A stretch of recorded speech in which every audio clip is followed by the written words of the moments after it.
Daniel chapitre 9. Danieli sura ya 9. Nous allons commencer au verset 23. Taanza mstari yake 23. Daniel chapitre 9. Danieli sura ya 9. Nous allons commencer au verset 23. Taanza mstari yake 23. Nous lisons tous. Tunasoma wote pamoja. Et nous lisons au nom du Seigneur Jésus. Na tunasoma mjina damani ya Bwana wetu Yesu Kristo. Lorsque tu as commencé à prier, la parole est sortie et je viens pour annoncer à Dieu bien-aimé. Sois attentif à la parole et comprends la vision. 70 semaines ont été fixées sur ton peuple et sur ta ville sainte pour faire cesser les transgressions et mettre fin au péché, pour essuyer l'iniquité et amener la justice éternelle, pour sceller la vision de le prophète, pour oindre les saints des saints. Sachez-le donc et comprends depuis le moment où la parole annonçait que Jérusalem sera répartie jusqu'à loin au conducteur. Il y a 7 semaines, dans les 2 semaines, les plaçades et les forces seront rétablies, même en temps fâché. Que l'Éternel ajoute la bénédiction à l'écriture de la parole. Wa milele aongezi mabaraka kusoma neno lake.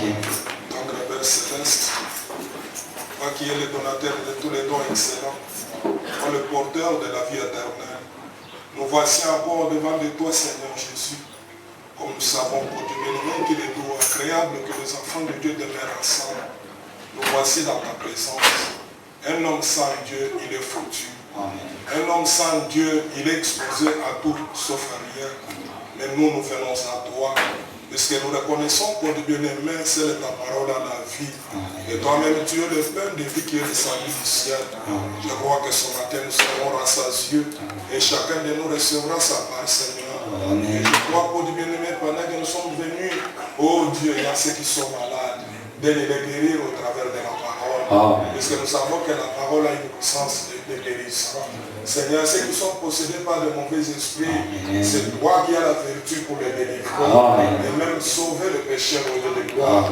Seigneur, bénis cette réunion. Je sais qu'au bien-aimé Jésus, nous voulons maintenant que toi tu prennes le contrôle de cette réunion du début jusqu'à la fin. Oh Dieu, moi et mon interprète, nous soumettons à toi et nous prions pour que ta grâce nous couvre, Seigneur. Accorde-nous ton amour et ta grâce. Oh Dieu, bien-aimé Jésus, Père éternel, notre roi, cette parole que nous venons de lire, Seigneur Jésus, toute personne qui a étudié peut lire, et celui qui en donne l'interprétation, c'est toi, Seigneur. Père, je crois que tu es le patron de cette réunion, ainsi que nous nous recommandons à toi, au nom puissant pour sauver Jésus-Christ, nous t'avons supplié. Amen. Que Dieu vous bénisse. Bwana Mungu awabariki. Nous remercions grandement le Seigneur Ndio tunamshukuru Bwana pour la semaine de la prière. kwa hii wiki ya maombi. Et je crois que, comme je vous avais dit, Na mimi kisi niliwaambiaka, ça c'est la période de la prière. hii ni wakati wa maombi. Ça va faire que cette semaine, du mardi jusqu'au vendredi, Itafanya hii wiki kuanzia siku ya pili à partir de 15h30, kuanzia saa ya 15h30 nous serons ici au temple. tutakuwa hapa pa hekalu Depuis mardi tokea saa ya siku ya pili jusqu'au vendredi, mpaka siku ya tano. nous allons encore une fois adorer notre Dieu. Tutamwabudu mara nyingine Mungu wetu. Et je vais peut-être vous inviter que vous soyez présents. Tauhalika muwepo, Bien que quand je dis que je vous invite d'être présent, mais vous êtes toujours absent. ingawa wakati nasema na waalika muwepo mnakuwa na lofa. Vous savez, la prière c'est une clé comme nous avons dit au cours de la semaine. Mnajua ombi ni fungulo kisi tulisema kadiri ya wiki. Il y a certaines choses qui ne pouvaient pas s'ouvrir dans ta vie. Kuna vitu fulani ambao hupasha kufungula maisha yako, Mais à force de prier, lakini mwingi ya kuomba le Seigneur peut faire que cela puisse s'ouvrir d'une manière ou d'une autre. Bwana anaweza fanya hiyo ifungulike mwii namna au namna nyingine. Vous savez, il y a des choses dont vous êtes capable. Mnajua kuna vitu ambao nini mnaweza Et certaines choses dont vous êtes incapable. na vitu fulani ambao hamwezi. Et ça demande toujours le secours de la part de notre Dieu. Na hivyo vinaomba msaada kutoka kwa upande wa Mungu wetu. Et je demande en tant que peuple de Dieu. Nous n'avons pas une autre force que le Seigneur nous a donnée. Si ce n'est que la vie de prière. Selon Frère Branham, la prière c'est une arme qui a été placée entre les mains des croyants. Je crois bien pour le faire, donc il faut être vraiment consacré.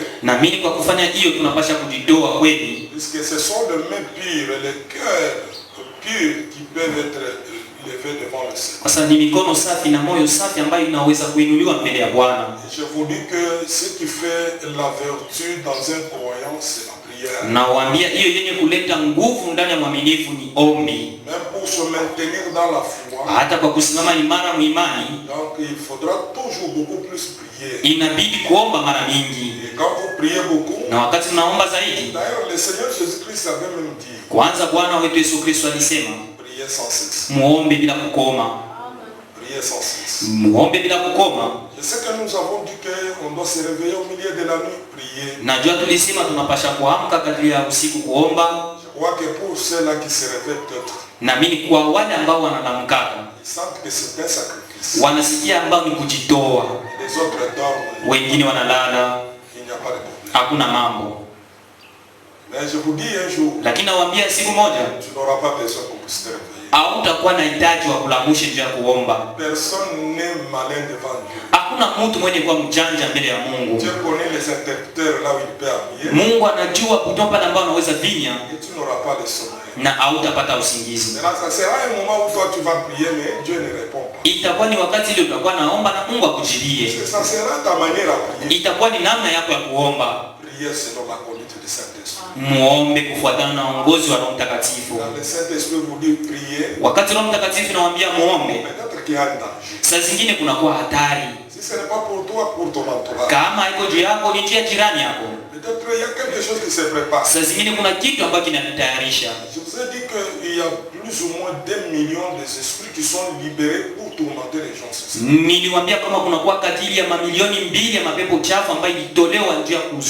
Et ces esprits-là sont sur la terre présentement.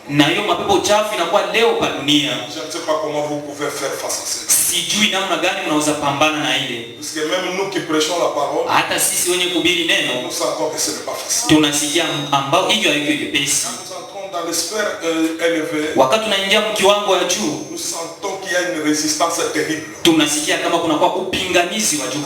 Est-ce que vous pouvez parler à un frère sur la parole de Dieu, mais il ne croit pas. Il vit ce qu'il lui. Vous pouvez parler à une soeur, ce n'est pas la parole de Dieu.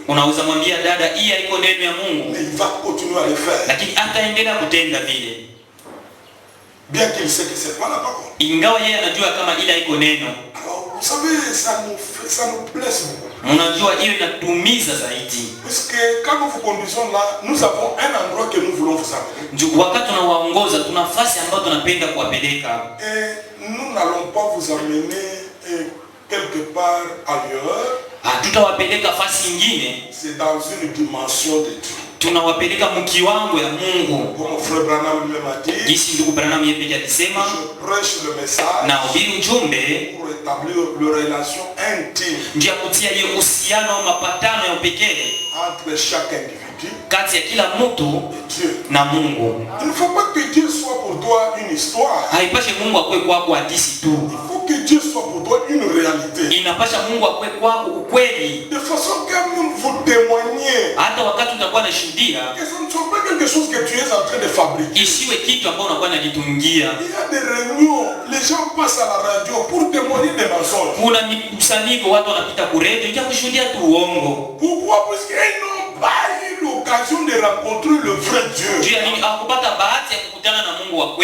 Mais je crois que celui qui a rencontré le vrai Dieu, il a un témoignage spécial.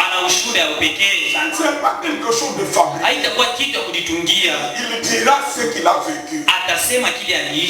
Et le but de ce message, c'est établir des relations intimes entre toi et Dieu. Vous savez que nous combattons le nicolaïsme. Le pouvoir qui appartient aux prêtres. Hiyo mamlaka yenye kwa kubapadri. Pour dire que ce sont eux qui peuvent tout faire. Njia kusema ni wao ambao wanaweza fanya vyote. Donc dans le message nous partageons. Ujumbe tunagawanya. Il y a une part. Kuna kwa upande wangu. Il y a aussi votre part. Na kuna kwa upande wenu. Mais pour arriver à votre part, lakini kwa kufikia kwa upande wenu, il faut beaucoup de prières. Unabidi kuomba mingi, kujitoa, mettre en pratique la parole de Dieu. Kuishi neno ya Mungu. Au départ d'abord. Kwa mwanzo kwanza. Vous êtes combattus par les esprits de vos familles. Munakombanishwa na mapepo chafu ya majamaa yenu. Beaucoup de problèmes que vous avez, 90% sont des problèmes familiaux. Mambo mingi ambayo Mungu nayo ni mambo ya mingi ambayo inatokea kwa majamaa yenu. Donc vous ne pouvez pas vous faire libérer facilement. Hiyo ambayo hamwezi kujitoa hapo kwa wepesi. Ça demande un grand sacrifice. Inaomba kujitoa kweli. Vous vivez sous les envoûtements. Munaishi juu ya uvuvio. Tous les gens que vous rencontrez, ce ne sont pas des gens. Watu wote ambao mnakutana nao wako watu wazuri.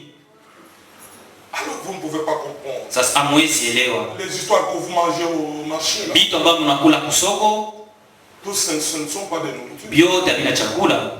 L'huile que vous achetez. Mafuta ambayo mnaiuza. Vous ne savez pas ce qui se passe. Hamjui nini ambayo inapitikana. Vous ne savez pas ce qui se passe. Hamjui kile kinapitikana. Je me souviens quand nous étions encore des élèves. Nakumbuka wakati nilikuwa mwanafunzi. Il y avait une maman qui fabriquait les beignets. Kulikuwa mama ambaye alikuwa anapika vitumbua au bord de la route. Kando ya barabara. Et cette maman était spéciale. Ule mama alikuwa wa pekee. Dès que la récréation sonne, wakati tu wanafunzi wanatoka nje kupumzika, elle est entourée. Ye anazungukwa. Entourée. Anazungukwa. Donne-moi. Unipatie. Donne-moi. Unipatie. Donne-moi. Unipatie. Mais comme chaque chose a un début et une fin. Lakini kisi kila kitu kina mwanzo na mwisho.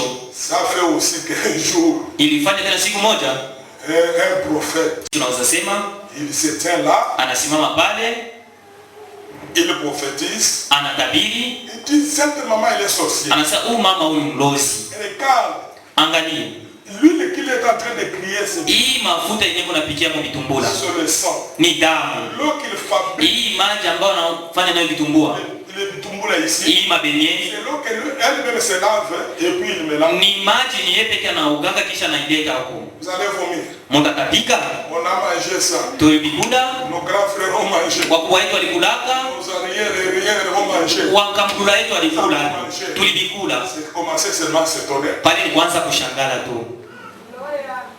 C'est ce que nous vivons. Njoo ile tuko naishi. Il y a beaucoup de réalités que vous ne pouvez pas. Kuna maukweli mingi ambao amuwezi tikia. Vous montez dans les bus. Munapanda magari. Vous pensez que tous les bus qui sont là en cours de route. Munawazia magari yote ambayo inakuwa barabara. Ce sont des véhicules. Kweli ni magari. Ce ne sont pas des véhicules. Haiko magari. Les uns sont préparés pour les accidents. Ingine magari inatayarishwa tu njia misiba. Et si vous entrez là, na kama unaingia, vous payez même ton argent. Unalipa hata franga yako. Paye ta mort. Unalipa kifo chako. Quand nous vous parlons là, wakati tunawaambia nous ne blaguons pas. Atufanye michezo. Nous disons ce que nous pouvons voir, ce que vous ne pouvez pas voir. Lakini tunawaambia ile sisi tu tunaona lakini mwe hamwezi ona. Il y a beaucoup de réalités dans ce monde ici. Kuna maukweli mingi mwa dunia. Pour que le diable parvienne à troubler votre vie, la vie de votre enfant, la vie de votre épouse, la vie de votre époux. Ndio shetani afikie kuvuruga maisha yako, maisha ya bwana yako, bibi yako, ya watoto yako. C'est un combat de longue date. Ni vita ya zamani. On prépare là-bas. Wanaitayarisha kule. Ça va arriver comme ça. Itafika hivi. Toi tu es toujours dit. Lakini wewe unapumbazika. Jusqu'au jour où la chose va se matérialiser. Mpaka msiku ambao kile kitu kitaonekana. Tu es le premier à dire. Huko pale wa kwanza kusema. Où est ce Dieu là? Huyu Mungu yuko wapi? Est-ce que vous l'avez? Eti huko naye. Vous l'avez. Huko naye yule Mungu. Vous l'avez. Huko naye. Est-ce qu'il est dans votre vie? Eti eko maisha yako. Alors tout ça, mes frères et sœurs, basi hii yote wandugu na wadada, nous vous rappelons, tunawakumbusha comme frère Branham disait, jinsi ndugu Branham alikuwa anasema, nous ne voulons pas que vos sangs soient sur vous. Atupende damu yenu iwe juu yetu. Quand même qu'un jour, lakini siku moja vous entendrez la même voix. Mutasikia hii sauti moja moja. Le jour du jugement. Siku ya hukumu.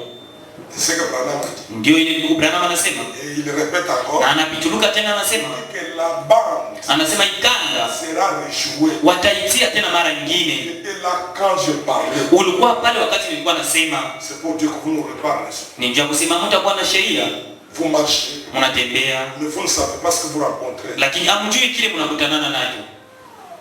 Je ne sais pas. Sijui. Bon, de quelle manière je peux vous dire? Lakini namna gani ambayo naweza waambia? C'est pas pour vous imposer. Haiko njia Nous kuwashurutisha. ne sommes pas dans une religion d'imposer les gens. Hatuna mdini ambao tunapasha kushurutisha watu. Mais nous vous invitons Lakini tunawaalika à assumer notre responsabilité. msimamie hiyo uzito wenu. Qu'un jour, Siku moja les choses contraires arrivent, wakati vitu ya kinyume vitakufikia, assumez votre responsabilité. basi usimamie ile mambo wewe peke. Mais en tant que berger, Lakini kama vile mchungaji, nous prions à ce que Dieu vous aide, tunaomba Mungu awasaidie, votre chemin soit libéré. ndia yenu iwe wazi. Et je crois que ça c'est le moment de prière. Na mimi ni wakati wa maombi, Et respecter la conduite de Frère Branham. tuheshimu hiyo ongozo wa ndugu Branham. 9h, Musa ya 9h tuombe, Musa ya 12h tuombe, 15h prions, Musa ya 15h tuombe, 21h prions, Musa ya 21h tuombe, 0h prions, Musa ya 0h tuombe, 5h prions. Musa ya 15h Et tuombe. c'est une routine. Na hiyo inakuwa ya kila siku. Ça doit être une routine. Inapasha kwa kila siku. Ça doit être continuellement. Inapasha kwa kila siku kuendelea. Dieu parle. Mungu anasema Nous devons obéir à cela. tunapasha kutii kuige. Et c'est que beaucoup de gens aiment quand on va dire que la vision a dit. Na watu wengi wanapenda wakati watawaambia ono inasema. Les gens vont mourir ici. Watu watakufa hapa. Vous verrez que non, les gens vont prier. Mutaona watu wataomba Puisqu'ils ne veulent pas mourir. juu hawapendi kufa. C'est là que vous poussez maintenant aux gens de fabriquer. Ni pale mnakuwa nasukuma watu wajitungie tu maono. Mais nous devons croire que le message c'est ainsi dit l'Esprit. Lakini tunapasha kuamini kama ujumbe ni hivi asema Bwana. Donc on peut répéter le message, ça a une même, donc un même caractère sacré. Tunaweza pituluka ujumbe inakuwa na hiyo uwezo moja moja takatifu. Alors soyons dans la prière. Basi tuwe maombi. Priez sans cesse. Tuombe bila kukoma. Ce sont des paroles de notre Seigneur. Hiyo ndio misemo ya Bwana wetu. Très bien. Vema. Alors pour ce matin, Basi kwa hii asubuhi nous allons essayer un peu d'exploiter sur Daniel 9. tutajaribu kutumikisha Danieli 9. Alors là où nous allons parler sur les 3 grandes périodes fixées pour le peuple de Daniel. Kule ambapo tutasema juu ya vipande tatu vikubwa vilichiliwa juu ya taifa ya Danieli. Puisque un pont du salut a été fixé devant le peuple de Daniel. Juu wakati wa wokovu ilichiliwa juu ya taifa ya Danieli. Le peuple de Daniel, c'est le peuple d'Israël. Taifa ya Danieli ni taifa ya Israeli. Et vous savez que ça fait aussi 3 fois Na mnajua kuna kwa mara tatu qu'ils sont retournés dans leur pays. ambao walirudia nchi. La première fois, Mara ya kwanza c'est ce que l'Éternel avait parlé à Abraham, ni ile ambao wa milele alimwambia Ibrahimu, que ta descendance kama uzao wako séjournera dans un pays étranger itakaa nchi ya kigeni pendant 400 ans. kadiri ya miaka 400. C'est Dieu qui a dit. Ni Mungu ambaye alisema. Il n'y a pas de négociation. Hakuna mambo ya kupatana. Ils ont fait. Waliishi. Arrivé à un certain temps, Kufika wakati moja hivi l'écriture devait s'accomplir. andiko lipasha kutimilika. Comment l'écriture s'est accomplie? Namna gani andiko litimilika? Il fallait que Jacob mette au monde Ilibidi Yakobo azale et que parmi ses enfants, na kati ya watoto il yake y ait un enfant du nom de Joseph. uwe mtoto mwenye kuitwa Yusufu. Et cet Na enfant-là huyo mtoto était un peu spécial. alikuwa mtoto wa upekee. Il voyait les visions, Alikuwa anaona maono, il voyait un peu des choses. alikuwa anaona vitu. Il était un petit enfant. Mwili wakati alikuwa mtoto, Chaque fois qu'il rencontre, kila mara alikuwa anatisia ile, ça créait toujours des controverses. ilikuwa analeta ile makokotano. Jusqu'à tel point Mpaka que wakati même Jacob a dit, hata Yakobo alisema, mais toi, wewe tu veux que moi et ta mère, que nous puissions t'adorer. unapenda mie na mama yako tupate kuabudu? Il ne pouvait pas comprendre. Akupashe kuelewa Joseph était un don. ya kama Yusufu alikuwa ni zawadi, C'était un don alikuwa ni zawadi qui était dans leur maison. ambayo ilikuwa nyumba Il ne yao. pouvait pas comprendre ça. Akupasha kuelewa ile, Et cela na ile a créé la jalousie. ilileta wivu, chuki. Lorsque Wakati le papa commençait à aimer Joseph, baba alianza kumpenda Yusufu, jusque même à construire pour lui, à confectionner pour lui une robe à cette couleur. mpaka wakati alimshonia hiyo kanzu ambayo ilikuwa na marangi 7. Et c'est là a créé la jalousie. Na hiyo ilileta chuki kati ya ndugu yake. Et tu vas voir avec ces visions-là. Utaona na ile maono On yako. va voir. Utaona. Et c'est ainsi qu'un jour, Ni vile sasa siku moja Joseph s'est vu être vendu. Yusufu walimujisha. Il a été vendu Walimujisha au marchand. wale wapita njia.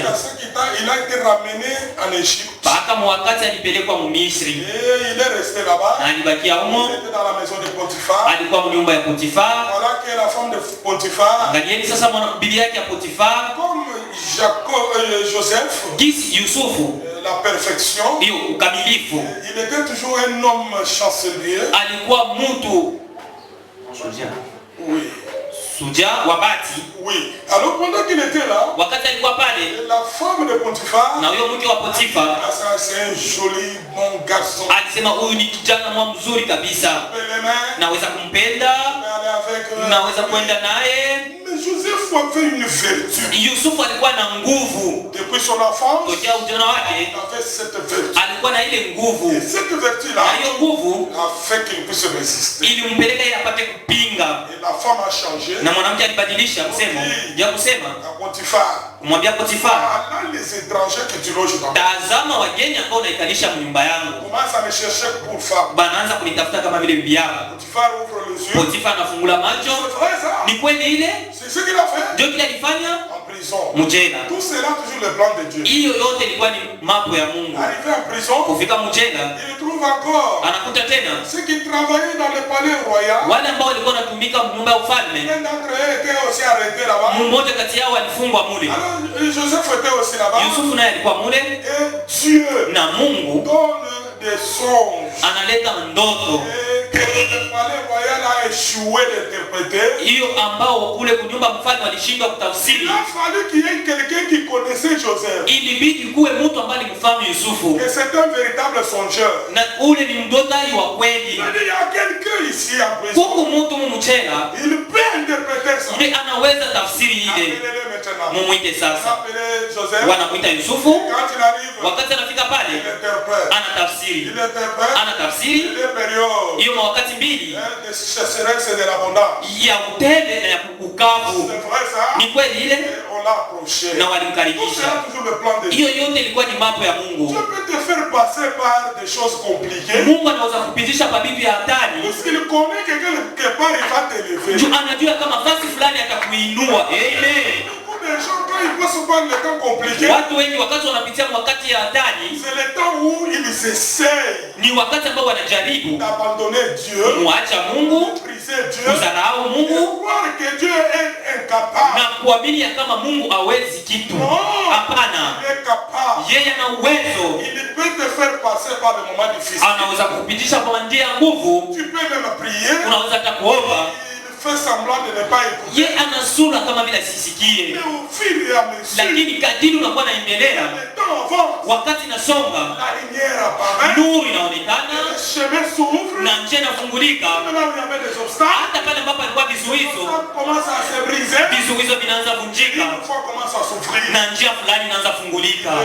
Yeye ni Mungu. C'est ce qui est arrivé Ndio ile ambayo ilimfikia avec Joseph. Yusufu. Et maintenant qu'il était là, Sasa wakati alikuwa il pale, était pour un but. alikuwa pale juu ya shabaha. Quel est le but? Ni shabaha gani? Il devait faire la preuve Alipasha kuleta de hakikisho ce qu'il était. ya kile ambacho alikuwa. Je vous dis, quand vous êtes un enfant de Dieu, Nawaambia wakati mnakuwa mwana wa vous êtes Mungu, toujours enfant de Dieu. Mungu utadumu mpaka mtoto ya Tu Mungu. peux chercher à aller à gauche, Unaweza tafuta kwenda kushoto, kwenda kuume, Dieu, lakini Mungu il te conduira toujours. atakuongoza D'une mpaka manière ou d'une autre, muina au namna nyingine, sur le droit chemin. njia kukurudisha munjia. Il est Dieu. Yeye ni Mungu, Il prend tout sous contrôle. anachukua vyote, mwongozi Et wake. voilà qu'il était là, Tazameni, alikuwa pale soudain, kwa ghafla, quelqu'un qui était d'abord comme un esclave, mtu ambaye alikuwa kama vile un mtumwa, prisonnier, ambaye alifungwa, il devient automatiquement gouverneur.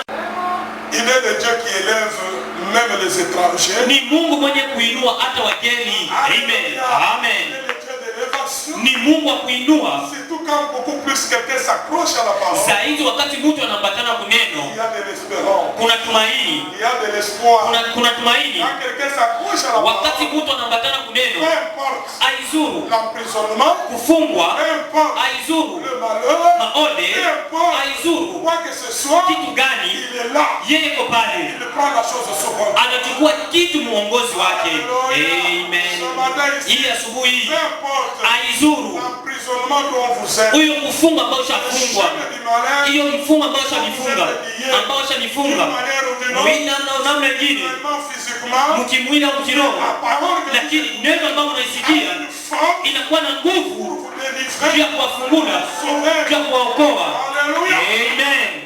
S'accrocher à la parole, c'est la chose de la plus grande valeur. Kuambatana kuneno ni kitu cha bei kabisa. S'il y a quelque chose dans tes prières, Kama kuna kitu maombi yako, Seigneur, aide-moi Bwana à unisaidie m'accrocher à ta parole. nipate kuambatana Parce kuneno que yako, Joseph s'était accroché à la kwa parole. sababu Yusufu aliambatana kuneno, ulimuinua Prisonnier, kumtosha ule wa kufungwa na kumweka na kuwa gavana. Alléluia. Amen. Je crois qu'il est Dieu. Naamini yeye ni Mungu. Ma soeur, Dada Esther s'est accrochée à la parole. Esta aliambatana kuneno, Mais elle était quand même esclave lakini alikuwa mtumwa dans un pays étranger. mu nchi ya kigeni, Et il a fallu que lakini dans le ilibidi plan de Dieu, mu mambo ya Mungu que Vashti puisse se désobéir. basi akose kutii. Tout cela, c'était le plan de Dieu. Hiyo yote ilikuwa ni mambo ya Vous savez Mungu. ce que Dieu fait? Unajua kile Mungu Il anatenda, peut faire que quelqu'un d'autre anaweza fanya mtu mwingine akose kutii afin que toi, ili wewe tu trouves le privilège. upate kupata ile fadhili. Alléluia. Amen. C'est pourquoi Na ndio maana Esther était là. Esta alikuwa pale. Même quand le roi commençait à regarder, Hata wakati mfalme alianza angalia, Esther ne faisait pas des choses comme une princesse. Esta alikuwa anafanya vitu kama vile Elle malkia, n'était pas habituée. akuzoea. Le roi commençait à dire, Mfalme alianza sema, oh basi, comme Esther était là, jinsi Esta alikuwa pale, elle était la tueur des ficelles. alikuwa pale, alikuwa anakokota kamba. Comment il le faisait? Namna gani alikuwa anafanya? Par la prière. Kwa maombi. Il dit que moi, Lakini mimi selon la promesse, kufuatana na moi nako, Dieu tu as dit, wewe Mungu ulisema là où vous mettrez les plans, pale ambao mtakanyanga je vous donne la hiyo fasi nawapatia. Ici, Hapa c'était pour Vashti. ilikuwa ya Vashti, Et moi, Esther, lakini mimi donc je Esta m'accroche à la jinsi parole. nambatana kuneno Ici, hii fasi moi qui dois régner. ni mimi ambaye napasha kutawala, Moi qui dois ni régner. mimi ambaye napasha kutawala. Alléluia. Amen. Il y a une promesse Kuna malako pour bien régner. juu ya kutawala mzuri, Même les esprits hata mapepo sont assujettis. ipate kutawaliwa, Même les esprits hata mapepo sont pris en otage. ipate kutawaliwa. Et ce matin, Na hii asubuhi tous les esprits yote mapepo sont pris en otage. ipate kutawaliwa, Pris en otage. yote ifungwe, Pris en otage. yote ifungwe Ce matin, hii asubuhi. Alléluia. Amen. Alléluia. Amen. Que la grâce de Dieu sera comme sur vous. Neema ya Mungu ipate kujaa juu Si yenu. vous connaissez les secrets de Dieu, Kama mnajua siri ya si Mungu, vous connaissez la capacité de Dieu, kama mnajua uwezo wa Mungu, c'est dont il est capable, kile ambao Mungu anaweza, tu ne peux pas t'affaiblir dans la foi. hauwezi basi kushusha imani yako, Approchez. utaambatana. Oh Seigneur, Oh Bwana, encore une fois Seigneur, mara nyingine Bwana. Samson qui connaissait Samson alijua la force des grands dieux, ile nguvu ya ule Mungu mkubwa, lorsque les yeux étaient hata ouverts, wakati walimtobola macho, même lorsque les yeux étaient ouverts, hata wakati walimtobola macho, il connaissait kisa alijua la présence des grands Jéhovah, ile uwepo ya Yehova mkubwa, la force des grands Jéhovah. ile nguvu ya Yehova mkubwa. Il a dit, Alisema mes yeux sont troués, macho yangu ishatoboliwa. le salaire du péché. Hiyo ni malipo ya dhambi. Seigneur, Bwana, j'ai payé nalipa puisque juu j'ai livré le secret. nilitoa siri, Mais c'est là, lakini ile n'explique pas. aitoe Je suis un fils de ya Dieu. kama mimi ni mwana wa Mungu. Comme je suis fils de Dieu, Jinsi mimi ni mwana wa Mungu, encore une fois, mara ingine Bwana, mara ingine Bwana, mara ingine Bwana. Na mwele wakati, mwele wakati c'était quoi? ilikuwa ni nini? Un homme troué. Mtu mwenye kutoboa macho, Mais lakini c'était le physique ilikuwa ni kimwili autrement. ambao ilikuwa na dhulumu, lakini nafsi Contenait Dieu. ilikuwa na mkamata Mungu. Amen. Hii asubuhi nafsi yako ifike Mungu ndani mwako. Hiyo mwili adhulumu mwili, hiyo itadhulumiwa. Amen. Nafsi itowe nguvu. Amen. Nafsi itowe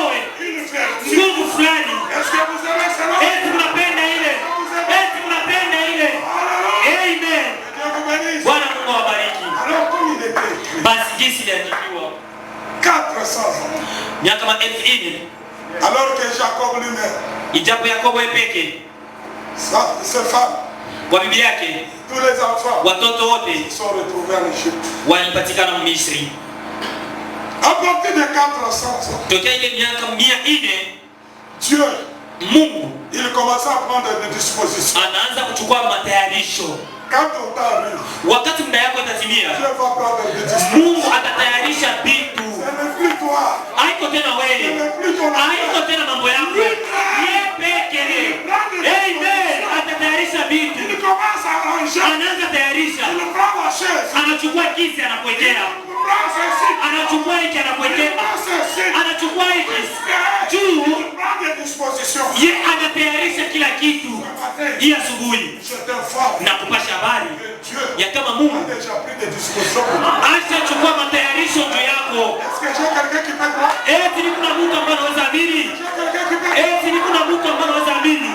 Amen. Peu importe les moqueries, Haizuru kutekelewa na watu. peu importe Haizuru le dénigrement des gens. hiyo kudharauliwa na watu. Quand le temps arrive, Wakati muda inatimia, 400 ans, miaka 400 c'était le temps de Dieu. ilikuwa ni wakati ya Mungu, Et Moïse était déjà là. na Musa alikuwa pale. Et Moïse était déjà là. Musa naye alikuwa pale. Alléluia. Amen. Et Moïse était déjà Na là. Musa naye alikuwa Quand pale. le temps de Dieu arrive, Wakati muda ya Mungu inatimia, Dieu avait dit, Dieu aliwaambiaka je vous porterai sur les ailes. tawachukua kumabawa. Alors que eux, Ijapo ils pensaient que les ailes, walikuwa wanawazia kama mabawa c'était l'avion. ilikuwa ni ndege, Alors que les ailes, ijapo mabawa c'était un vieil homme. ilikuwa ni mtu mzee Avec un canne dans sa main, na mti kwa mikono yake en train de marcher. akitembea. Et il vient informer, Anakuja kupasha habari, dans le buisson, anasema kijiji cha moto je l'ai rencontré. nilikutanana naye. Est-ce que nous sommes aussi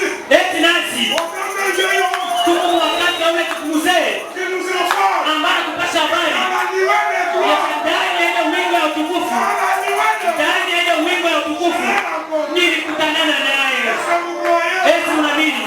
Oh, merci Seigneur. Asante Bwana. Acclamons d'abord. Mshangilie kwanza ndio Bwana. Et voilà maintenant, Tazameni sasa, Dieu donna 30 ans. Mungu analeta miaka 13. Parce que la durée, selon Dieu, c'était 400. Wakati kufuatana na Mungu ilikuwa ni miaka 400 Et Dieu a ajouté encore 30 ans. na Mungu aliongeza miaka 13 Le temps de grâce. kama vile wakati wa neema. Alléluia. Amen. Le temps de grâce. Kama vile wakati wa neema. Mais Lakini le vieux homme Joseph, huyo mtu mzee Yusufu c'est une histoire que nous entrerons en détail. Je vous donne juste. ni hadithi, tutaingia machambuzi na waambia tu ya yu. Ce que j'aime de ce vieil homme, Kila mara napenda kwa yule mzee, avant de mourir, kabla ya kufa il a dit, alisema, je sais najua votre Dieu Mungu wenu vous visitera. atawatembelea. Amen. Lorsqu'il va vous visiter, Na wakati atawatembelea, ne laissez pas mon cercueil ici. msiache sanduku yangu hapa. Alléluia. Amen. Je sais que ce matin, Najua hii asubuhi je peux que vous dire, naweza waambia tu votre Dieu Mungu wenu il va vous visiter. atawatembelea. Lorsqu'il va vous visiter, Wakati atawatembelea, n'oubliez pas msisahau le squelette de Joseph. hiyo mifupa ya Yusufu. Le squelette de Joseph, Mifupa ya Yusufu c'est le prophète Abraham. ni Nabii Branham. Amen. Amen. Alléluia. Amen. Puisque vous savez, Ndio mnajua le message, ujumbe c'est le prophète William. ni Nabii William Marion Branham. Nous y arriverons, n'est-ce pas? Tutafikia hapo, sivyo? Mais mon problème est comme Mambo ça. yangu ni hii. Ça, c'était la première entrée Hii ilikuwa ni kuingia kwa kwanza, dans la terre promise. kurudia kwa kwanza nchi ya Malako. Deuxième entrée, Kurudia kwa pili c'est lorsqu'il y a eu la déportation. ni wakati kulikuwa kubebewa, Ils ont été amenés walipelekwa Babiloni, sous la règne d'un roi utawala wa mfalme Insigos. ambao asikutahiriwe. Il régnait sur eux. Alikuwa na watawala, Ils ont pris leurs instruments de musique, walichukua vyombo vyao, ils ont déposé sur les arbres. walitia hayo chini ya miti, Ils sont restés là-bas. walibakia pale. en train de vivre comme les captifs. wakiishi kama vile wafungwa. Les captifs pour dire ce sont des esclaves. Wafungwa ndio kusema ni watumwa. Et quelqu'un leur a posé la question. Na mtu aliwaswali, pourquoi juu ya nini cette belle musique là que vous chantez à Jérusalem, ile mimbo mizuri ambayo mlianza imba Yerusalema, vous pouvez pas le chanter ici? amwezi kuimba hapa? Un esclave Anasema mtumwa peut-il le chanter? eti anaweza imba? Chanter c'est manifester la joie. Kuimba ni kuonesha furaha. Nous ne sommes pas dans la joie. Hatuko mfuraha. Comment est-ce que nous allons chanter? Namna gani tutaimba? Mais nous attendons. Lakini tunangojea Il y aura un jour. kutakuwa siku moja. Pendant qu'il répondait, Wakati alikuwa anajibu, un jeune homme du nom de Daniel kijana mmoja mwenye kuitwa Danieli était déjà né. alikuwa shazalikwa, Il grandissait. alikuwa na komala, Mais un jour, lakini siku moja Dieu prend encore des dispositions. Mungu anachukua tena matayarisho. Les jeunes hommes, Huyo kijana je ne sais pas par mégarde, je ne sais pas, sijui kwa nini il tombe sur le livre du prophète Jérémie. anaangukia mkitabu cha nabii Yeremia,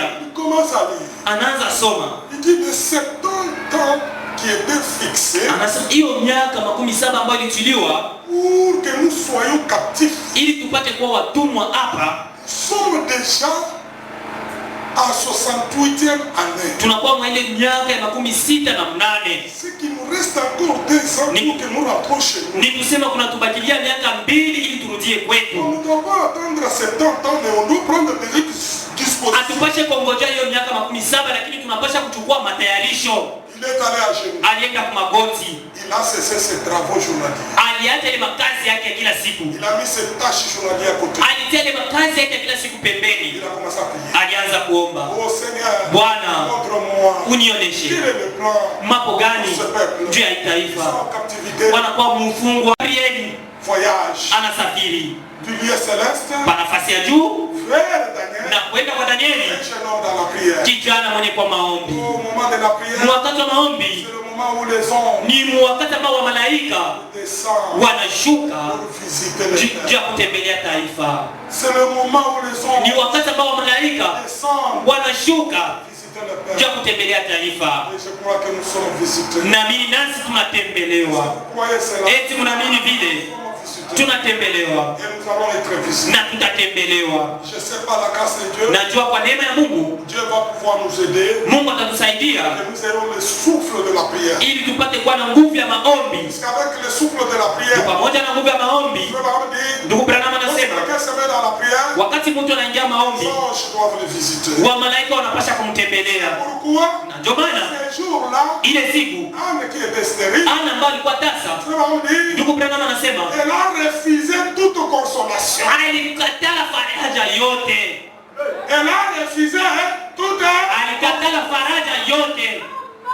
Oh, moi je suis ta sœur. Oh, mimi ni dada yako, Ce que tu vois ici, hii ambayo naona ça hapa a déjà arrivé aujourd'hui. bisha fikiaka wengine Je refuse. na nikatala. Donc, tu sais, moi je suis un frère Unajua mimi ni ndugu, âgé, ndugu mzee expérimenté. na bishaosha, Qui nakwambia Dieu va t'aider. Mungu atakusaidia na nikatala. Il y a le temps Kuku wakati où on peut consoler quelqu'un. kule ambapo unaweza fariji mautu, Il y a un temps kuna wakati où on refuse. kule ambao mtu anakatala faraja, Il veut anapenda qu'il soit face à face avec le consolateur. awe ana kwa ana na ule kufariji wa kweli. Amen. Branham anasema Mieux vaut être devant le consolateur ni vema kuwa mbele ya ule kufariji qu'être devant un homme. bahali ya kuwa mbele ya mtu. Alléluia. Amen. Anna dit, Ananisema trop c'est trop. ninaenea sasa, Je pars devant l'autel. naenda sasa mbele ya Baba. Et ce jour-là, Na ile siku il a trouvé même les sacrificateurs. alikuta hata mkoani mwenye kukala, Il ne lui a pas dit. akumwambia. C'est pourquoi Na il ndio est maana venu faire.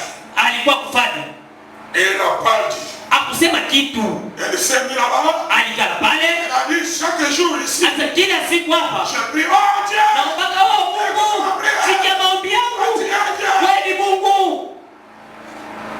Il y a un temps Kuko wakati où on n'a pas besoin kuna ambapo hatuhitaji d'entendre sa voix. kusikilisha sauti. Le temps de murmurer. Ni wakati sasa ya kununa tu milomo, C'est le temps de ni murmurer. wakati ya kununa tu. On a commencé.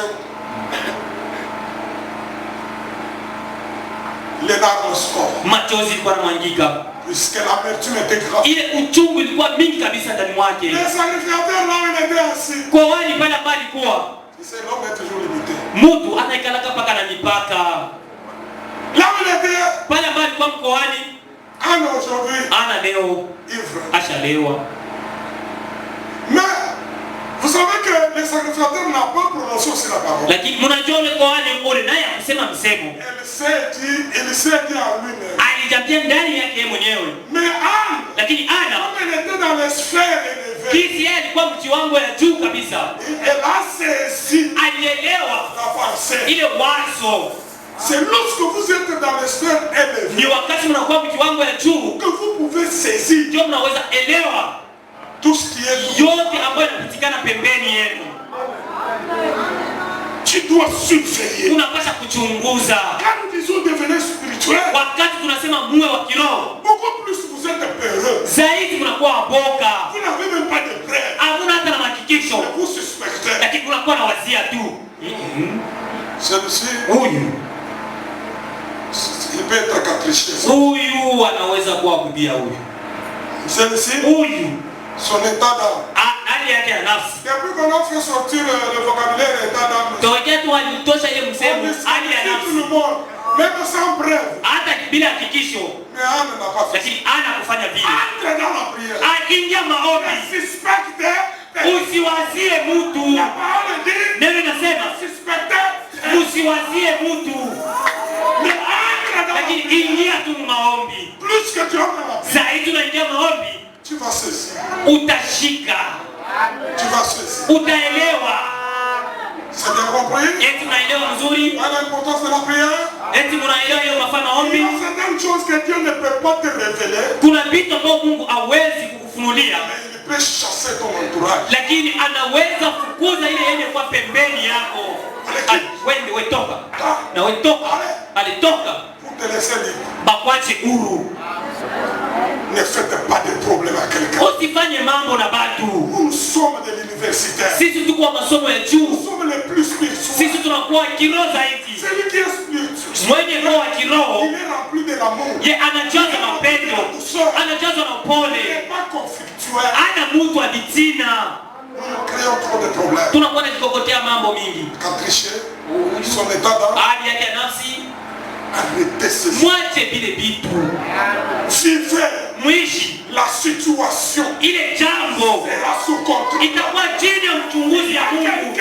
Wakati mtu Il est au-dessus de toi. ule mwenye kwa juu Il yako va prendre l'affaire. akachukua ile mambo, Quand il va prendre na l'affaire, wakati anachukua ile mambo, wewe kule iki kule. confiez-vous à l'éternel. Mungu tumainie wa milele, Croyez à l'éternel. Mungu aminie wa milele. Faites confiance à votre Dieu. Mungu tumainie Mungu wenu, Il fera grâce à vous. atawatendea neema. Des fois là où vous dirigez, Mara pale ambapo unaelekea, là il n'y a même pas de problème. pale ambapo unaelekesha silaha yenu haiko mambo, lakini nyuma yenu Ce que vous cachez, ile ambapo unaficha, là qu'il y a un... njoo kule kunapatikana mambo kabisa. Oh, c'est pas mon problème. Ile ana mambo yangu, C'est pas mon problème. ile ana mambo yangu. Nous ne sommes pas de ces gens-là. Sisi hatuko aina ya wale watu, Mais nous croyons qu'il y a un Dieu réel. lakini tunaamini kama kuna Mungu wa kweli Et quand les choses arrivent, il prend des dispositions. mwenye kufanya kama vitu vinafika, anachukua matayarisho. Et après avoir passé le temps à Babylone, Na kisha kupitisha wao wakati kwa Babiloni, ils sont rentrés walirudia sous la conduite muongozi d'un jeune prophète kijana nabii du nom de Daniel. mwingine ya Danieli. Et la troisième fois, Na mara ya tatu il n'y a ni prophète. hakuna hata nabii, Ils sont rentrés dans leur patrie. washarudia nchi yao, Il n'y a même pas un prophète. hamuna hata nabii. Dieu est habitué dans ce sens-là. Mungu anazoea huyo hali hii, Il travaille avec le peuple d'Israël. anatumika na taifa la Israeli. À un certain moment, Wakati mmoja il hivi suspend les prophètes. anasimamisha wanabii, Même dans la Bible. hata ndani ya Biblia. Quand vous voyez les juges, Wakati unaona waamuzi, donc c'est le temps qu'il a suspendu ni wakati ambao alisimamisha kwanza wanabii à cause de leur crime. juu ya uhaji wao, Et cette fois-ci, na hii mara à cause de leur crime, juu ya makosa yao, le fait de rejeter le Messie, hiyo tendo ya ukatala Masia, on a suspendu le prophète. walisimamisha wanabii. Même Jésus lui-même avait dit Hata Yesu yeye pekee alisemaka, qu'il parlait de Jean, alikuwa anasema juu ya Yohana qu'il était le dernier prophète. ya kama yeye alikuwa nabii wa mwisho. mwisho. Les gens interprètent très mal. Watu wanatafsiri mbaya. Dire que Ndio kusema Jean, Yohane il était le dernier prophète. yeye alikuwa nabii wa Il mwisho n'y en aura pas encore. na hakutakuwa nabii mwingine. Hapana. Dieu, il est Dieu des prophètes. Yeye ni Mungu wa nabii. Il agira qu'au travers des prophètes. Yeye atatenda kupitia tu Il a nabii. réservé Élie et Moïse Alichunga Elia na Musa à leur retour. ndio kurudia kwao. Mais Lakini pour leur retour, ndio kurudia kwao venant de tous les coins de la terre, makona yote ya nchi, là c'est l'ange, oui. pale ni malaika yeye peke. Est-ce que vous croyez cela? Amen. C'est l'ange lui-même Ni malaika yeye qui peke a sonné. ambaye alipika Allez, tout juste, Myuda wote et retourné. murudie. Il n'y a personne qui leur avait prêché. Hakuna mtu ambaye aliwahubiri, Ni un prophète qui leur a suivi. hata nabii ambaye aliwafuata, Mais cela a sonné. lakini ile ililia. Or, ceux qui sont rentrés, Wale ambao walirudia ce sont les arrière petits-fils. ni wale wakana wa kumgongo kabisa, C'est là que Titus avait dispersé. ya wale ambao Titus alizambalishaka. Puisqu'il y a eu des millions d'années Juu kulikuwa miaka mingi kabisa pour que la prophétie s'accomplisse. juu hiyo unabii ipate Mais kutimilika, c'est Dieu à l'œuvre. lakini ule Mungu mkazi. C'est pourquoi on va dire, Na ndio maana William Branham anasema l'heure est arrivée. wakati muda ikitimia, Alléluia. amen, Et que chez les gentils, na kwa watu wa mataifa il y avait déjà un prophète. kulikuwa nabii, Il fallait maintenant ili binti sasa l'ange. malaika. On fait la dire. Jinsi ndugu Branham anasema, C'est merveilleux. oh, hii ni damani. L'ange Malaika est allé vers lui alienda kwake le 7 mai huyo le 7 Mai 1946. 1946. L'ange est allé. Malaika alienda, Il a parlé. alisema, Il a parlé. alisema, Il a parlé. alisema. Ainsi que cet même ange Na hivi huyo malaika mmoja Branham anasema qui les a retournés dans leur patrie. ni ule ambaye aliwarudisha nchi yao. Pourquoi? Juu ya nini? Pour la troisième fois. Juu ya mara ya tatu, 3 périodes wakati tatu qu'ils ont connu entrer, ambao walikuwa kurudia, oui, ndio ils sont rentrés walirudia 3 fois. mara tatu. Mais ici, Lakini hapa lorsque Daniel était à Babylone, wakati Danieli alikuwa kwa Babiloni, alors pendant qu'il priait, basi wakati alikuwa naomba, l'ange Gabriel malaika Gabrieli est allé vers lui alienda kwake pour lui montrer ya kumuonesha que Dieu ya kama Mungu a écouté ta prière. anasikia ombi yako. Voilà maintenant, Tazama sasa, il y a ces 3 périodes bien fixées devant vous. kunakuwa vipindi tatu ambavyo vitatiliwa mzuri mbele yenu. Je peux effacer pour moi. Ces 3 périodes Hiyo vipindi tatu fixées, ambayo ilitiliwa, ça refuse.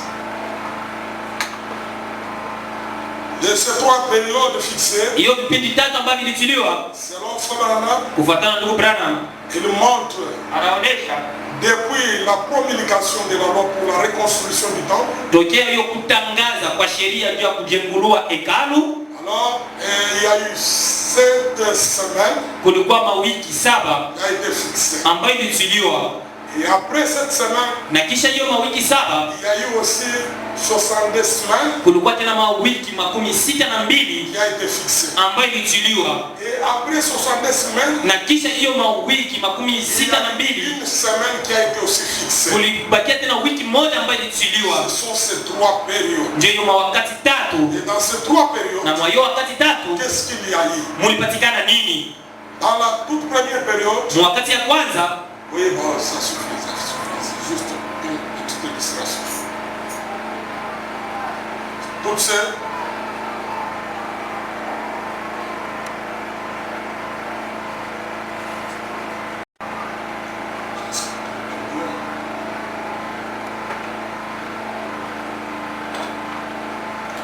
alors, basi il y a eu 7 semaines. kulikuwa mawiki 7. Et deuxième période, c'est 62 semaines. Mawiki 62. Et troisième période, Kipindi cha tatu c'est une semaine. ni wiki moja.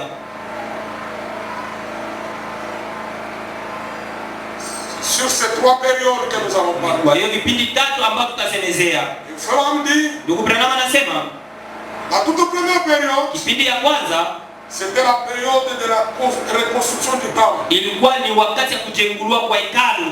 Et cette période Na hii wakati a fait au moins 49 ans. ilibeba miaka 49 Jour pour jour, siku kwa siku en train de construire le temple. walikuwa wanajenga hekalu.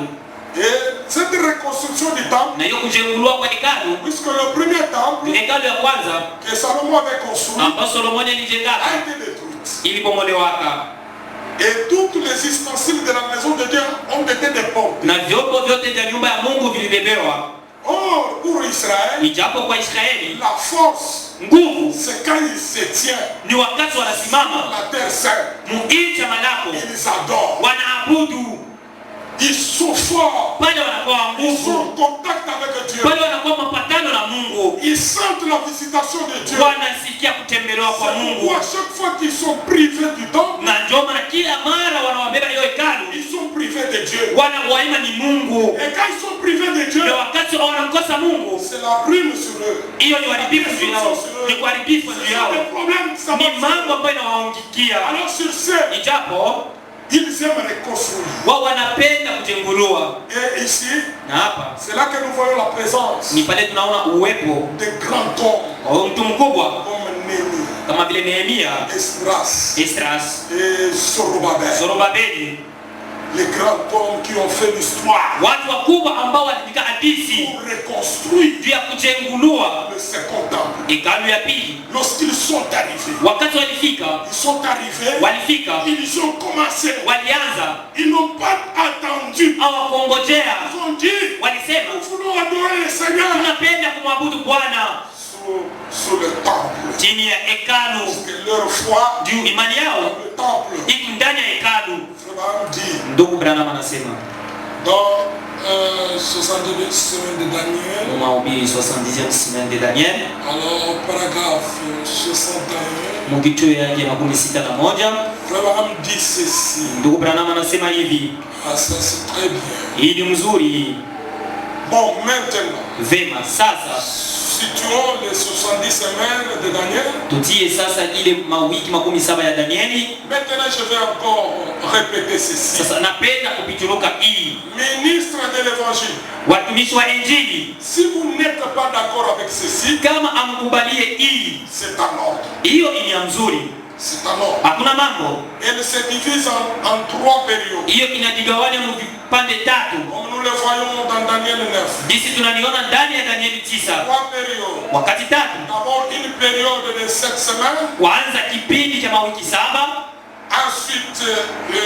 Ensuite une de 62 semaines. na kisha kipindi cha mawiki 62, Ensuite une période d'une semaine. na kisha kipindi cha wiki moja. Elle se divise en 3 périodes différentes. Inagawanika mu vipindi tatu ya kuachana. Maintenant, Sasa j'ai tracé les divisions ici au tableau. nagawanya sasa hii kuubao, La première période, kipindi ya kwanza, deuxième période. kipindi ya pili, D'après la façon dont je comprends na kufuatana na namna ambayo mimi naelewa par l'évangile, kupitia Injili, par le Saint-Esprit, kupitia Roho Mtakatifu, au temps de la fin, wakati wa mwisho Dieu revient de nouveau aux Juifs. Mungu anarudia tena kwa upya kwa Yuda. Alléluia. Amen. Frère Branham explique ça selon sa compréhension. Ndugu Branham anafasiria hii kufuatana na kuelewa kwake, Et nous croyons ça selon la compréhension de Frère Branham. nasi tunaamini hii kufuatana na kuelewa kwa ndugu Il Branham. y a quelqu'un d'autre qui comprend de sa manière, c'est alors. Kama kuko mtu ambaye anaelewa na namna yake ni usawa. Puisque les gens s'attendent aujourd'hui d'aller à la radio, commencer à parler 70 semaines de Daniel. Ils ne connaissent rien. Watu leo wanaenda kwa radio kusema njoo mawiki 7 ya Danieli, hawajui kitu ya vile ambao wanasema. Nous, si nous parlons sur 70 semaines de Daniel, Sisi kama tunasema njoo mawiki 7 ya Danieli, nous parlons selon la compréhension du prophète William Marion Branham. tunasema kufuatana na kuelewa kwa nabii William Marion Branham. Et c'est celui qui a su diviser comme ceci. Ni yeye ambaye aligawanya kama hivi. Mais aujourd'hui, je voulais beaucoup plus me focaliser sur cette semaine Lakini leo nilipenda basi kusemezea juu ya mawiki 7 qui représente 49 ans de la reconstruction du temple. ambao inakilisha miaka 49 ya kujenguliwa kwa hekalu. Oui, Ndio là où nous pouvons peut-être aller dans notre Bible, pale ambapo tunaweza enda ndani ya Biblia yetu. nous allons prendre Esdras, Tutachukua Esdras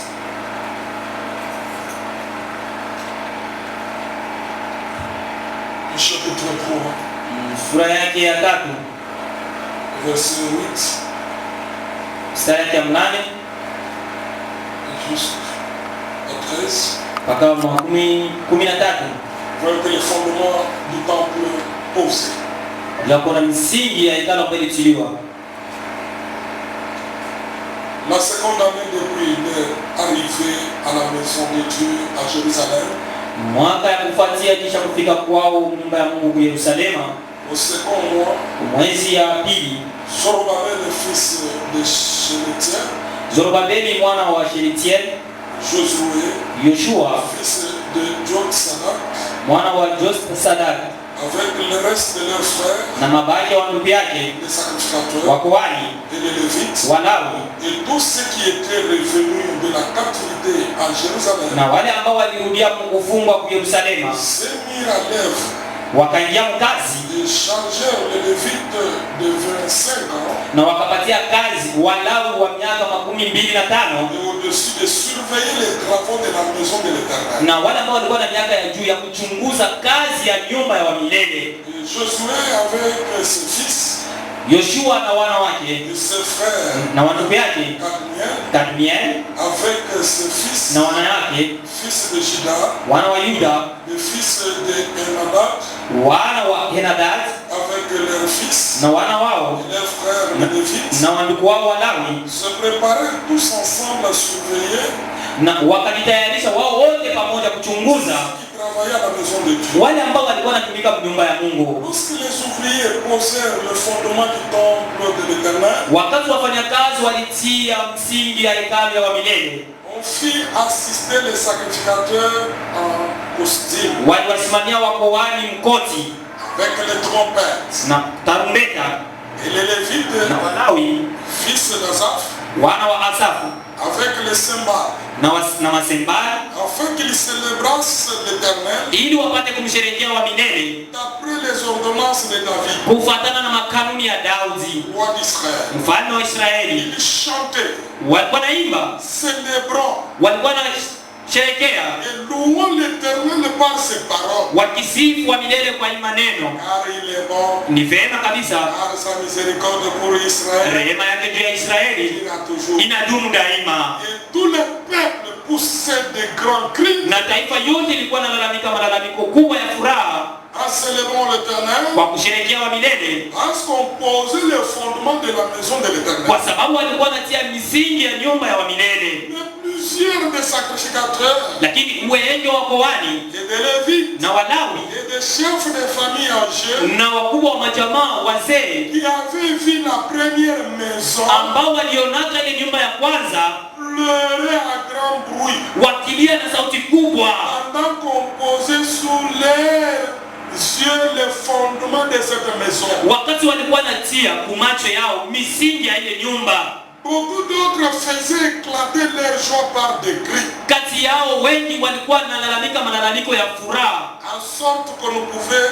distinguer le bruit de cris de joie ili hawakupashe kuachanisha hiyo malalamiko ya furaha avec le bruit de pleurs parmi les peuples. na hiyo malalamiko ya kilio kati ya taifa, Car le peuple poussait des grands cris kwa sababu taifa ilikuwa nalalamika malalamiko kubwa, dont les sons s'entendaient au loin. hiyo ambao msikiliko ilikuwa nasikika mbali kabisa.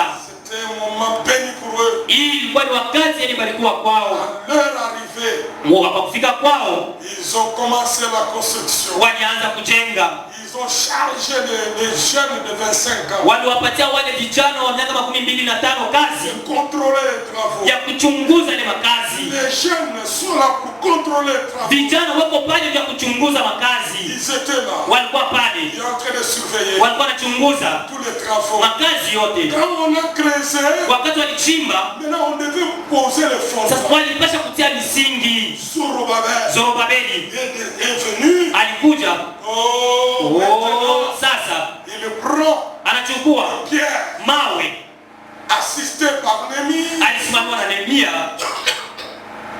Il a commencé à mettre maintenant des pierres. alianza kutia sasa mawe. Pendant qu'il mettait les pierres, Wakati alikuwa anatia mawe, les vieilles, wazee les vieillards wazee qui qui connaissaient là où était le fondement du premier temps. ambao walijua pale palikuwa misingi ya hekalu ya kwanza, Ils ont commencé à pleurer. walianza nia. Ils disent, Wanasema cet enfant, huyu mtoto huyu avec tous ces enfants de 25 na hawa watoto wote wa miaka 25 n'était pas là. hawakuwake Le eko premier temple était construit. wakati hekalu ya kwanza lijengewaka.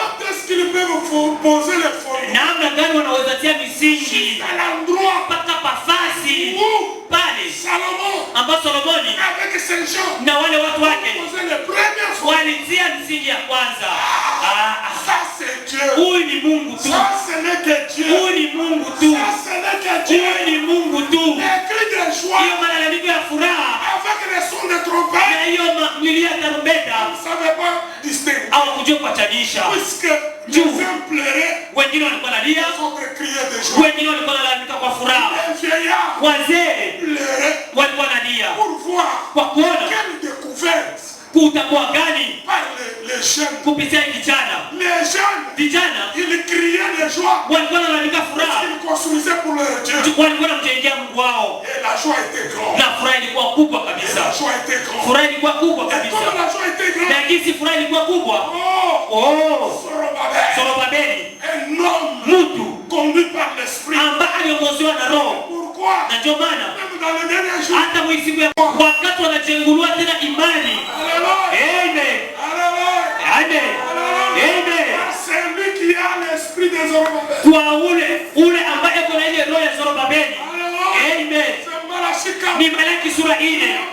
William Marion Branham Il a le même esprit. mwenye kwa hiyo roho moja ambayo Zorobabeli alikuwa nayo. Commence à poser Wakati anaanza tia le msingi, fondement de la foi. misingi ya imani. Les esprits anciens. Hiyo maroho ya Les zamani gens meurent. watu Mais wanakufa, les esprits ne meurent lakini pas. maroho haikufika. Les esprits Maroho anciens ya zamani qui voient yenye kuona comment la foi au Pentecôte, namna gani imani uko kupande kote, comment Pierre, namna gani Petro il prononçait la parole. alikuwa anatamka neno Les gens recevaient le baptême du na Seigneur. watu walikuwa wanapokea ubatizo wa Roho Mtakatifu. Comment Pierre, Namna gani il Petro prononçait la parole. alikuwa anatamka neno Les gens étaient guéris. na watu waliponywa. Aujourd'hui, Lakini leo un homme, mtu mmoja, amen, mtu mmoja, un Américain, mtu wa Amerika il n'était même pas là. mwenye ambaye hakukuwa hapo Quand Paul prêchait, wakati Paulo alikuwa anahubiri, Pierre prêchait. wakati Petro alikuwa anahubiri, Quand il vient, lakini wakati yeye anakuja anasema j'ai prêché comme Paul. nilihubiri kama vile Paulo. Si les gens de Paul Kama watu wa Paulo wataingia, walio wangu nani wataingia. Amen.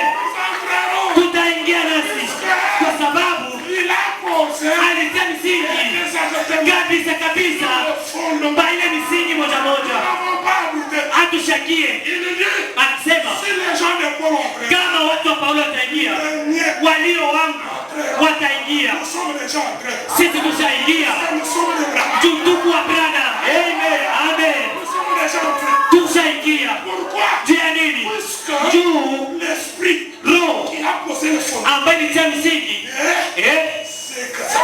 ni kabisa kabisa kabisa kabisa, La manière que Branham prêche, namna ambao Branham anahubiri c'est la même manière ni namna moja moja que Paul a prêché. ambao Paulo alihubiri, C'est de la même manière ni namna moja moja que la foi ambayo imani au Pentecôte. ambayo ilikuwa kupata kosa. Pourquoi il est dit, Na ndio maana quand imesemewa l'esprit d'Élie viendra, wakati roho ya Elia itakuja, qu'est-ce qu'il va faire? itafanya nini? Il va retourner. Itarudisha, itarudisha Pentecôte, kupate kosa. c'est un exemple Ilikuwa ni mfano d'Élie, ya Nehemia de na Zorobabel. Zorobabeli, Comme l'Ancien Testament, jinsi agano la kale l'ombre ni kivuli des choses qui doivent venir. ya vitu ambavyo vinapaswa kuja. Cela était l'ombre du dernier jour. Ile ilikuwa ni kivuli ya siku ya mwisho, C'est pourquoi na ndio maana William Branham a dit, William Marion Branham anasema l'esprit de Zorobabel est sur moi. roho ya Zorobabeli iko juu yangu. Amen. Il est sur moi. Iko juu yangu, Et l'esprit de na Zorobabel, roho ya Zorobabeli l'esprit de Christ. ni roho ya Kristo. Est-ce que vous croyez? Eti mnaamini vile L'esprit de Christ. roho ya Kristo?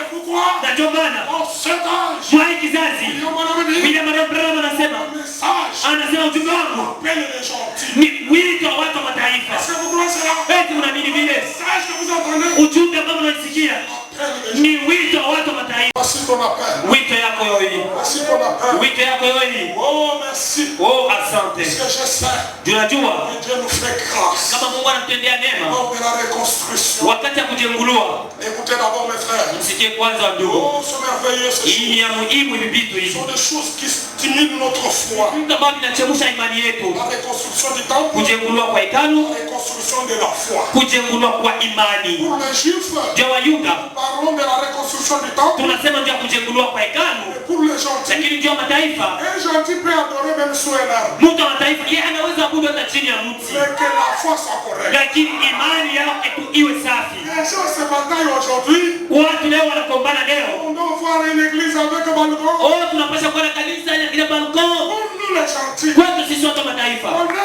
une église avec un balcon. tuwe na kanisa ya balkon, On sort sous un arbre. tuwe chini ya mti. Ce qui compte, Yeye kuhesabiwa c'est la foi. ni imani.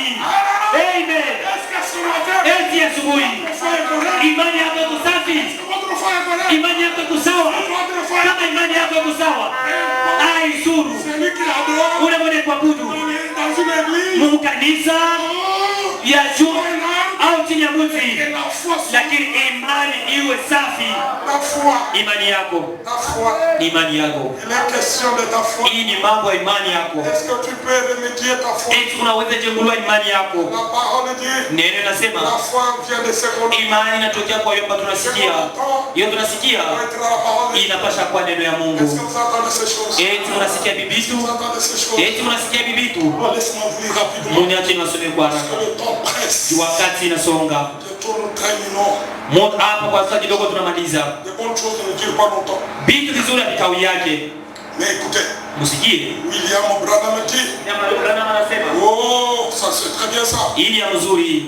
Paragraphe 63, Mkicho yake 63 les 70 semaines de Daniel. mawiki 7 ya Danieli. William Branham dit, William Branham anasema oh, nous savons japo tunajua par tous les évangiles kwa maenjili yote que Paul et les autres ambao Paulo na wengine ont enseigné walifundisha que Dieu va revenir de nouveau aux Juifs. ya kama Mungu atarudia kwa upya kwa Yuda. Alors, Basi s'il doit revenir de nouveau aux Juifs, kama yeye atarudia kwa upya kwa Yuda, comment pouvons-nous appliquer ça au temps de Daniel? namna gani tunaweza tumikisha ile wakati wa Danieli? Ils sont maintenant au dernier âge. Hapa sasa ni kizazi cha Il mwisho faut appliquer. ambayo inapaswa kutumikishwa, Et ça arrive après le départ de l'église des nations. na hiyo inafika kisha kwenda kwa kanisa ya mataifa. Parce qu'il traite avec Israël Yeye eko natumika na Israeli en tant que nation kama vile taifa, et avec nous en tant qu'un individu. na anatumika nasi kama vile mtu mmoja kwa Il upekee.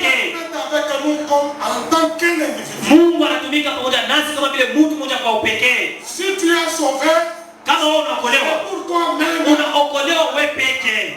Amen, amen. Amen. Tu ne vas pas lui constituer l'obstacle devant moi. Au tatia kizuizo juu yangu, Ni moi, je ne dois pas constituer. hata vile sitatia kizuizo juu yako. Que votre foi soit ferme. Imani yenu ishikamane. Puisque c'est ta foi celle que Dieu voit. Ni imani yako pekee ambayo Mungu anaona. Pas la foi de nous tous. Aoni imani ya sisi wote. Si l'un joue là-bas, l'autre joue là-bas. Mwingine anacheza kule, mwingine kule, Mais moi, lakini mie ma maison, na nyumba yangu nous servirons les tutamtumikia wa milele, servirons les tutamtumikia wa milele. Sois résolu. Uwe na msimamo. La foi pour les gentils est individuelle. Imani kwa watu wa mataifa ni ya upekee. La foi pour les gentils est individuelle. Imani kwa watu wa mataifa ni ya upekee.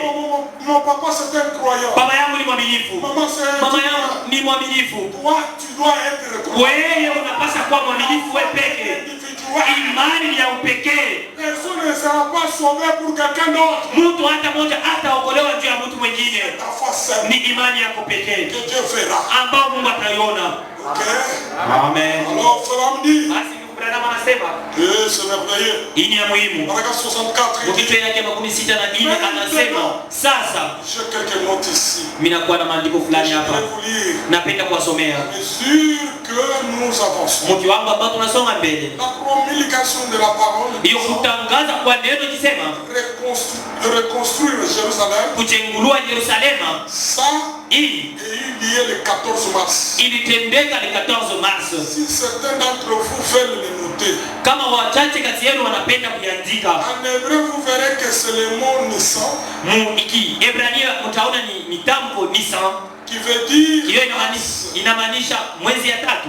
L'ordre a été émis le 14e jour de mars. Utaratibu ililetewa siku ya 14 mwezi ya 3. De l'an 445 avant Jésus-Christ. Hiyo ni 445 kabla ya Yesu Kristo kuja. L'ordre a été émis de construire. Hiyo utaratibu ililetwa kujenga. De reconstruire le temple. Ya kujengulua hekalu. Quand on parle de la reconstruction, Juu ya nini wanasema juu ya kujengulua? ça a été déjà construit. Ndio walijengaka. On l'avait détruit. Lakini waliibomola. Alors l'ordre a été donné. Utaratibu ililetwa de reconstruire ya kujengulua le temple. Hekalu. Vous avez lu les Écritures. Mulisoma maandiko. Alors vous comprenez ça. Basi mnaelewa hili. Jusqu'à ce que ça soit terminé. Paka wakati hiyo ilimalizika. Il a fallu 49 ans. Ilibidi miaka 49 pour que le temple soit achevé. tu hekalu ipate kumalizika. Il a fallu 49 ans. Ilibidi miaka 49. Et la ville, na tauni le reconstruire, kuijengulua. il est dit ici dans la Bible. Imesemewa hapa ndani ya Biblia. C'est Daniel qui parle. Ni Danieli mwenye kusema. L'ange qui parle à Daniel. Au malaika mwenye kusemezana na Danieli. Alléluia. Amen. Le mirail Maukuta sera rétabli en des temps d'angoisse. Maukuta itajengulua wakati ya nguvu ya mbaya. Et beaucoup d'entre nous, na wengi kati yao nous nous en souvenons. tunakumbuka ile Au moment de la construction, wakati ya kujenga il tenait une main, walikuwa nashika kumikono la truelle, mpeni et de l'autre na mkono ingine l'épée, na mkono ingine mpanga pour guetter l'ennemi. ndio kumlinda adui. Et ça sera rétabli en des temps d'angoisse. Na hiyo itarudishwa wakati wa mateso, kati ya mateso kubwa. D'autres vous allez vous poser la question. Saa zingine mtajiuliza C'était quelle naïveté pour construire le temple 49 ans. itakuwa ni uvivu gani kujenga hekalu ichukue miaka 49. Ces gens-là n'étaient pas naïfs. Wale watu hawakuwa watu wa kuvivu. C'était écrit qu'ils vont construire ou reconstruire dans le temps de l'angoisse. Iliandikiwa ya kama wao watajenga, watajengulua wakati wa mateso kubwa. C'était au moment où il y avait des guerres. Ni wakati ambapo kulikuwa mavita. On ne pouvait pas les laisser construire. Hawakupaswa kuwaacha huru wajenge. Puisqu'on savait que les laisser reconstruire, Walijua kama kuwaacha wajengulue ile hekalu ils vont récupérer la force. watachukua tena nguvu. Alors on les combattait. Basi walikuwa nawakombanisha. C'est pourquoi vous avez toujours vu, Na ndio maana mnaonaka quand on pense construire pour Dieu, wakati wanaanza kujengea Mungu, les esprits commencent à venir. mapepo inaanza kuja. Ça n'a jamais été facile. Haikanaje kepesi. À tel point que si tu n'es pas spirituel, tu ne peux rien faire pour Dieu. Mpaka mkiwango kama wewe hauna mtu wa kiroho au utatembea Mungu kichwa Tu ne kimoja. vas pas donner l'argent pour faire quoi? Utasema kuleta makuta njoo kufanya nini? Non, non. Hapana. Je suis parti à l'église pour prier. Nilienda kanisa kuomba likunaisha. Ce sont des esprits. Hiyo ni mapepo. Ce sont des esprits. Ni mapepo. Celui qui comprend mieux, Lakini mwenye kuelewa mzuri selon la parole, kufuatana na neno il doit construire pour son Dieu. anapasha kumjengea Mungu wake. Quand il construit pour son Dieu, Wakati anamjengea Mungu wake, son nom ne sera jamais effacé. jina lake haitafutwa kamwe. Si l'œuvre va persister, Kama ile kazi itadumu, son nom ne sera pas effacé. jina lake haitafutwa kamwe. Et mais vous verrez que l'égoïsme vient. Sasa mtaona ile choyo inakuja, Quelqu'un regarde, mtu anaangalia construire pour Dieu. kumjengea Mungu. Ah d'ailleurs, même si tu dois. Kwanza hata kama naleta 1000 francs ina mambo. Non, Hapana. c'est une décision. Hiyo ni mpango. Ils étaient résolus. Wao walichukua mpango. Ils dépendaient de ce temple-là. Wao walikuwa naishi kufuatana na ile hekalu, Ils s'étaient combattus. lakini walikuwa napiganishiwa. Raison pour laquelle, Na ndio maana ici, hapa ils tenaient la truelle. huku walikamata mpeni De l'autre côté, na ngambo nyingine l'épée walikamata mpanga pour surveiller l'ennemi. juu ya kuchunguza mzuri adui. Mais aujourd'hui, Lakini leo les gens construisent, watu wanajenga mais ils ne surveillent pas l'ennemi. lakini hawachunguze adui. Dès qu'on termine à construire, Wakati tunamaliza kujenga la modalité, kitamaduni ndani, c'est pourquoi on est à Madame Dieu. na ndio maana William Branham anasema Vous verrez que quand on construit, mtaona kwa wakati tunajenga, après on construit, kisha kujenga l'église tombe. kanisa inaanguka. Dès qu'on termine, Wakati tunamaliza kujenga c'est la modalité, ni kitamaduni, c'est l'histoire. Ni vitu. Pourquoi? Juu ya nini? On n'a pas eu le temps de surveiller les Hatukupata wakati ya kuchunguza adui. Beaucoup Zaidi. des pasteurs qui ont construit. Wachungaji wengi ambao Un wamejenga. grand nombre sont devenus des païens. Wengi washakuwa wapagano. Après avoir construit, Kisha tu kujenga. ils sont devenus des païens. Wengi washakuwa wapagano. La mondanité, Kitamaduni, les histoires, mapitu, moi c'est moi, mie ni mie, c'est moi, mie ni mie. international, Wa juu kabisa. les autres, Wengine ah, hapana. des Branham là ici, non. Ama Wabranham hapa hapana. Les autres, Wengine je change l'appellation même. unabadilisha hata mwito. La décadence. Kuanguka. Pourquoi? Juu ya nini? Ils n'ont pas surveillé aussi. Hawakuchunguze nao. Quand vous construisez, Wakati mnajenga surveillez les très haut. ataingilia wapi? Il faut les surveiller. Mnapaswa kumchunguza. Avoir mis son camp. Pour mis son... Bwana macho ni kwa wazi. Pour surveiller l'ennemi. Ndio kuchunguza adui. C'est ce qu'ils ont fait. Ndio ile ambao wao walifanya. C'est pourquoi ils ont pris du temps. Na ndio maana walichukua muda mrefu. Wanajenga, huko wanachunguza. Parce que quand vous construisez, Wakati unajenga, Dieu bénit. Mungu anabariki. Dieu bénit. Mungu anabarikiaka. Quand on construit, Wakati tunajenga, quand l'église va être bénie, c'est lorsqu'il pense à construire. wakati kanisa napenda kubarikiwa ni wakati nawaza kujenga. Mais la bénédiction Lakini baraka écarte loin les gens de Dieu. inapelekaka zaidi watu mbali na Mungu. Ah, je sais que vous ne pouvez pas croire. Na inajua hii hamtaamini. Mais c'est ça, frère. Lakini njoo vile ndugu Branham. Frère Branham. Ni ndugu Branham. C'est pour vous dire que vous devez surveiller toute le foi que vous voulez faire la parole de Dieu. Surveillez aussi les esprits. Ndio kusema wakati yote unapenda kutimiza neno la Mungu, mchunguze adui. Les esprits viennent, Mapepo inakuja, mais il faut les surveiller. lakini unapaswa kuichunguza. Lorsqu'ils devaient reconstruire Wakati walipaswa kuchengulua le deuxième temps, hekalu ya pili, ils l'ont construit dans un moment difficile. walijenga wakati wa nguvu kabisa, Un moment d'angoisse, wakati ya mateso un kubwa, moment de tristesse, wakati ya mahuzuni, le temps difficile. wakati ya nguvu.